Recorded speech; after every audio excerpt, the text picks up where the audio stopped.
sore adik-adik. Puji Tuhan, sore hari ini kita bertemu lagi ya di ibadah sekolah minggu online. Nah, gimana kabarnya hari ini adik-adik semua? Kak Tiara percaya adik-adik di rumah semua dalam keadaan baik ya. Nah, sore hari ini Kak Tiara ditemani oleh Moses dan Kayla. Puji Tuhan, sudah siap memuji Tuhan? Sebelumnya kita berdoa dulu ya adik-adik. Tutup matanya, lipat tangannya. Ikutin Kak Tiara berdoa. Tuhan Yesus, terima kasih pada saat sore hari ini kami dapat beribadah kembali kepada Tuhan. Tuhan tolong ibadah kami dari awal hingga sampai pada akhirnya. Kami serahkan ibadah kami ke dalam tangan Tuhan. Terima kasih Tuhan. Hanya di dalam nama Tuhan Yesus Kristus. Haleluya. Amin. Nah, tiba saatnya kita akan memuji Tuhan. Sekarang Kak Tiara undang adik-adik semua untuk bangkit berdiri. Kita mau memuji Tuhan. Musik.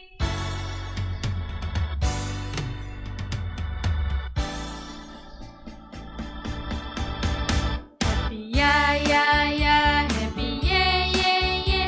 Saya senang jadi anak Tuhan. Siang jadi kenangan, malam jadi impian. Cintaku semakin mendalam. Happy ya ya ya, happy ye ye ye. Saya senang jadi anak Tuhan. Siang jadi kenangan, malam jadi impian. Cintaku semakin mendalam. Happy ya ya ya, happy ye ye ye. Saya senang jadi anak Tuhan. Siang jadi kenangan, malam jadi impian. Cintaku semakin mendalam. Siang jadi kenangan, malam jadi impian. Cintaku semakin mendalam. Siang jadi kenangan, malam jadi impian. Cintaku semakin mendalam. Puji Tuhan, tiba saatnya kita akan mendengarkan firman Tuhan. Silahkan duduk, jangan lupa siapkan Alkitabnya, siapkan alat tulisnya. Nanti kita akan mendengarkan firman Tuhan yang disampaikan oleh Tante Chun. Halo, selamat sore adik-adik. Kita ketemu lagi di sekolah minggu online ya. Semua apa kabar? Kabarnya baik-baik ya. Tante percaya semua Tuhan memberi kesehatan dan kekuatan sehingga adik-adik boleh duduk untuk mau mendengarkan firman Tuhan. Sore hari ini Tante akan membawa firman Tuhan yang berjudul Kugunakan Waktu dan Tenagaku untuk Menyelesaikan Tugas. Itu ada di Perjanjian Lama 1 Raja-Raja 19 ayat 1 dan 21. Tetapi nanti kita tidak usah membaca semua ya. Tapi sebelum itu adik-adik, sebelum Tante cerita, yaitu setiap orang mempunyai tugas. Seperti contohnya ya, tugas polisi. Ayo, Tante mau tanya, apa tugasnya polisi? Siapa bisa jawab? Coba. Tugas polisi, 1, mengamankan ketertiban masyarakat. 2, menegakkan hukum. 3, melindungi masyarakat. Begitu juga kalau ada perampok atau pembunuh, polisi giat sekali untuk mencari pembunuh tersebut ya adik-adik ya, sampai dia tidak tanggung-tanggung ya, sehingga mendapatkan penjahat tersebut dan sampai bisa masuk penjara. Ini kegiatan daripada polisi. Begitu juga Pak Pos ya. Pak Pos tugasnya mengantar surat ya, dan memasukkan surat ke kotak pos. Adik-adik juga pasti ada tugas ya. sekalipun tidak sekolah, tapi sekolah melalui online. Pasti ada tugas PR. Oleh sebab itu, adik-adik harus rajin mengerjakan PR-nya. Jangan setengah-setengah dikerjakan karena waktu luang banyak di rumah, lantas setengah-setengah dikerjakan. Pergi main-main ya, atau pegang game ya. Tidak boleh ya, lebih baik kita selesaikan kerjaan kita ya. Itu Tuhan senang. Nah, adik-adik, Tante mau lanjutkan ya cerita Tante ya. Di 1 Raja-Raja pasal 19 ayat 1 dan 5. 1 Raja-Raja 19 ayat 1 sampai 4. Elia ke Gunung Horeb. Ketika Ahab memberitahukan kepada Izabel segala yang dilakukan Elia dan perihal Elia membunuh semua nabi itu dengan pedang, maka Izabel menyuruh seorang suruhan mengatakan kepada Elia, "Beginilah kiranya para Allah menghukum aku, bahkan lebih lagi daripada itu. Jika besok kira-kira pada waktu ini aku tidak membuat nyawamu sama seperti nyawa salah seorang dari mereka itu." Maka takutlah ia, lalu bangkit dan pergi menyelamatkan nyawanya. Dan setelah sampai ke Beersheba yang termasuk wilayah Yehuda, ia meninggalkan bujangnya di sana. Tetapi ia sendiri masuk ke padang gurun sehari perjalanan jauhnya, lalu duduk di bawah sebuah pohon ara. Kemudian ia ingin mati katanya, "Cukuplah itu, sekarang ya Tuhan, ambillah nyawaku. Sebab aku ini tidak lebih baik daripada nenek moyangku." Nah, adik-adik, firman Tuhan ya, kita sudah baca dari ayat 1 sampai ayat 4. Adik-adik, Raja Israel adalah Ahab ya. Ahab itu sifatnya jahat, adik-adik. Dia jahat di mata Tuhan. Dia bersama istrinya Ratu Isabel menyembah patung, yaitu menyembah Baal-Baal ya, sehingga Tuhan tidak senang adik-adik. Dia mempengaruhi umat daripada Israel ikut menyembah patung dan menyembah Baal-Baal itu. Dan adik-adik, sehingga Tuhan mengutus Elia untuk membinasakan nabi-nabi Baal tersebut. Adik-adik, Nabi Elia, adik-adik tahu ya, dia bertanding dengan 450 Baal sehingga dia menang ya. Menang. Api dari langit turun dan membakar semua persembahan Elia. Raja Ahab mendengar ini ya, dia tercengkam dan merasa takut dan gelisah ya. Dan lalu dia sampaikan ini kepada istrinya Ratu Isabel ya. Dia sampaikan kepada istrinya menjadi marah ya, sehingga dia mengancam untuk membunuh Nabi Elia. Dan Ratu Isabel ini menyuruh pesuruh untuk mengatakan kepada Elia bahwa Ratu Isabel menyuruh seorang pesuruhnya mengatakan kepada Elia bahwa beginilah kiranya para Allah menghukum aku ya. Terlebih daripada itu, jika besok kira-kira pada waktu ini aku tidak membuat nyawamu seperti salah satu seorang nyawa mereka. Mendengar ini, Elia menjadi takut adik-adik ya. Dia ingin menyelamatkan jiwanya ya. Tapi Elia lupa ya. Lupa bahwa karya Allah itu melalui dirinya. Dia lupa bertanya kepada Tuhan dan minta tolong kepada Tuhan, dan dia bertindak sendiri ya. Dia bangkit dan dia langsung menyelamatkan jiwanya, pergi sampai ke Beersheba. Di Beersheba itu adalah termasuk wilayah Yehuda ya adik-adik ya. Nah, di sana dia langsung meninggalkan bujangnya dan dia lari terus berjalan seharian sampai ke padang gurun ya. Adik-adik, di padang gurun dia bermalam di sebuah gua ya. Dia mengatakan, "Aku mau mati ya." Dia berkata kepada Tuhan, cukuplah sudah ya, sampai di sini ya, aku tidak begitu baik seperti nenek moyangku. Lalu dia tidur adik-adik ya, dia berbaring ya, karena dia kecapean, kelelahan, berjalan sudah seharian ya dari Berseba ke padang gurun ya, dia kecapean ya adik-adik, dan dia tidur. Tiba-tiba datang seorang malaikat.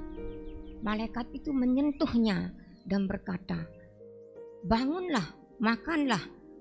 Nah adik-adik, Elia bangun dan makan. Dia melihat sekelilingnya, di sebelah kepalanya ada roti bakar dan sebuah kendi yang berisi air ya. Dia makan dan minum. Tetapi sesudah itu dia tertidur lagi adik-adik. Ya karena capek ya. Coba adik-adik kalau berjalan seharian ya, pasti lelah ya. Dan dia tertidur. Dan di ayat 7 sampai 8 mengatakan 1 Raja-Raja 19 ayat 7 sampai 8. Tetapi malaikat Tuhan datang untuk kedua kalinya dan menyentuh dia serta berkata, bangunlah, makanlah, sebab kalau tidak, perjalananmu nanti terlalu jauh bagimu. Maka bangunlah ia, lalu makan dan minum. Dan oleh kekuatan makanan itu, ia berjalan 40 hari, 40 malam lamanya, sampai ke gunung Allah, yakni gunung Horeb.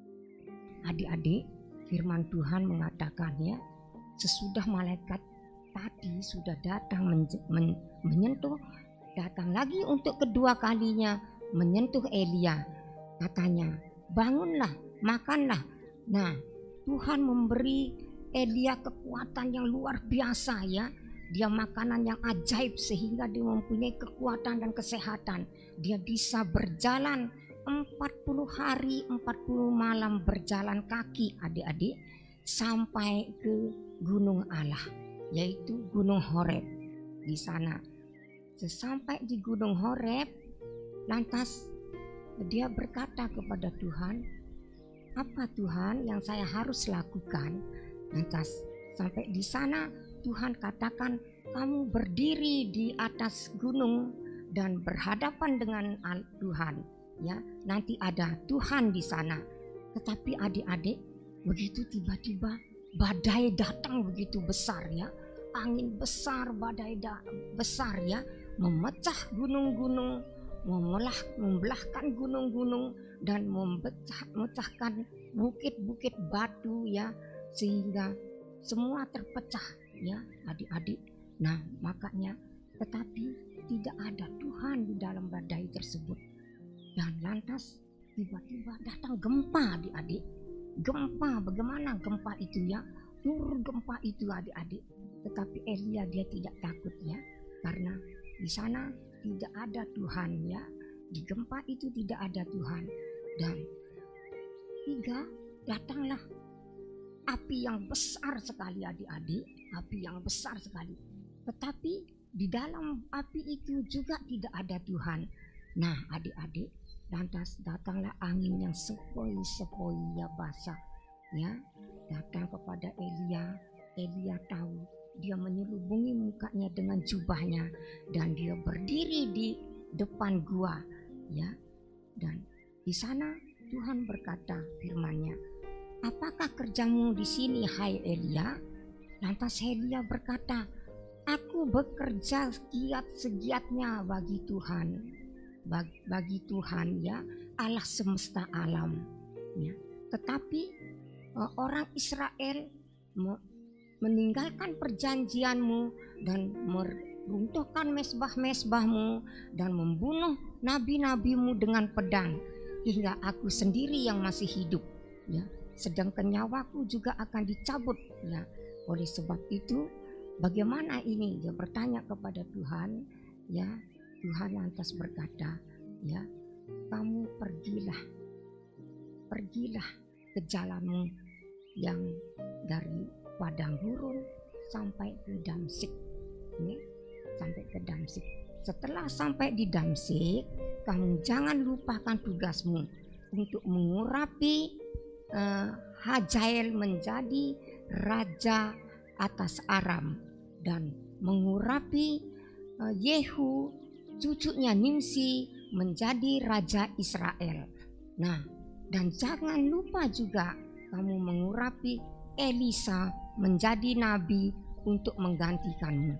Nah, adik-adik, Elia sekalipun begitu capek, begitu pahit, dia mengalami ancaman dan segalanya ya, tetapi dia bisa menyelesaikan tugasnya dengan baik.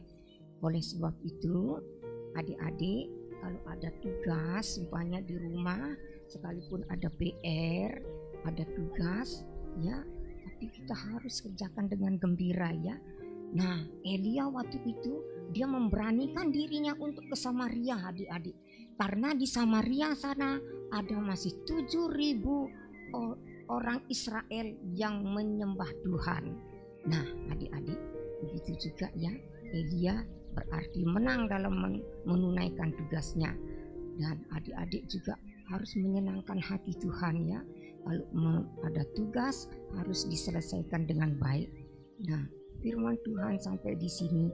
Tetapi sebelum itu ada ayat hafalan, yaitu ayat hafalannya di 2 Timotius 4 ayat 5b. Tunaikanlah tugas pelayananmu.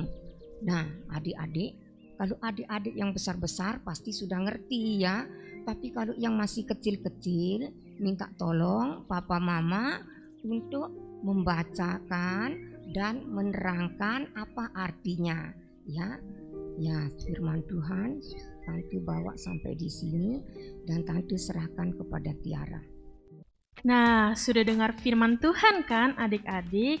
Bahwa jika kita mengasihi dan mencintai Tuhan, maka kita harus giat dan rajin ya dalam mengerjakan tugas yang dari Tuhan. Jangan lelah, apalagi berhenti ya adik-adik bekerja di ladangnya Tuhan. Oke? Nah, sebelum kita mengakhiri ibadah kita pada saat sore hari ini, Kak Tiara undang adik-adik yang di rumah untuk bangkit berdiri. Kita akan memuji lagi untuk Tuhan. Musik!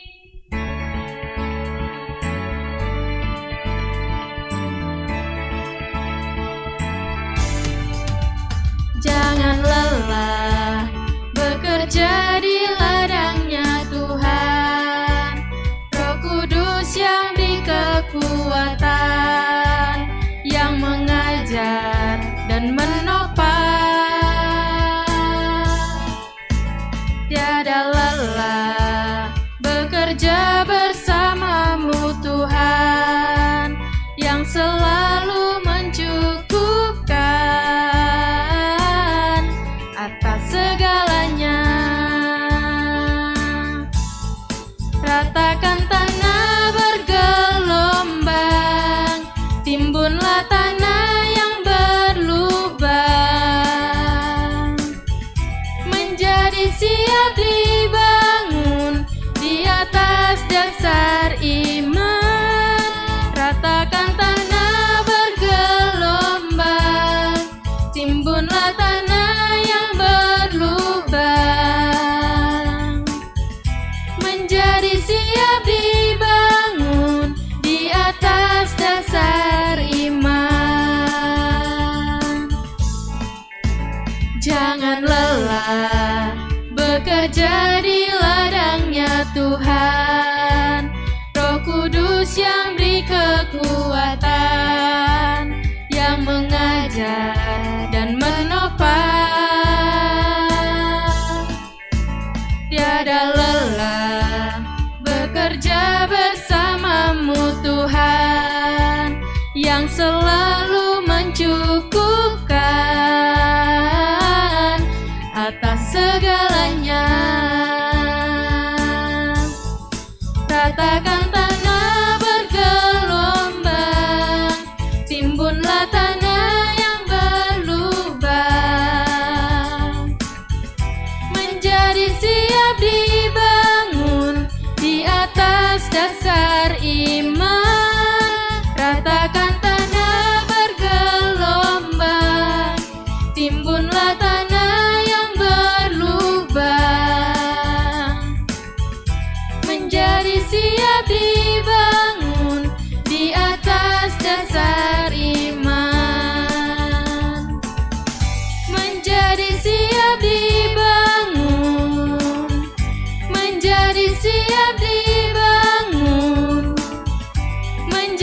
siap dibangun di atas dasar iman. Puji Tuhan. Sebelum kita mengakhiri ibadah kita, nanti dengan kasih Kristus, Tante Chun akan memimpin kita di dalam doa. Mari kita berdoa. Sikap berdoa, tangan dibuka, mata ditutup. Tuhan Yesus, kami mengucap syukur dan terima kasih buat kesehatan dan kekuatan yang sudah Engkau berikan sehingga kami dapat mendengar sebagian daripada firman-Mu. Tuhan Yesus, ajarlah anak-anak sekolah minggu seperti Elia yang patuh kepada Tuhan dan rajin dan dapat menyelesaikan tugasnya dengan baik. Biar ini semua menjadi berkat dan menjadi rema di dalam anak-anak sekolah minggu. Tuhan Yesus, terima kasih Tuhan, terima kasih. Segala puji, segala hormat kami kembalikan kepadamu ya Bapa. Haleluya, haleluya, amin. Happy Sunday, selamat hari Minggu. Tuhan Yesus memberkati.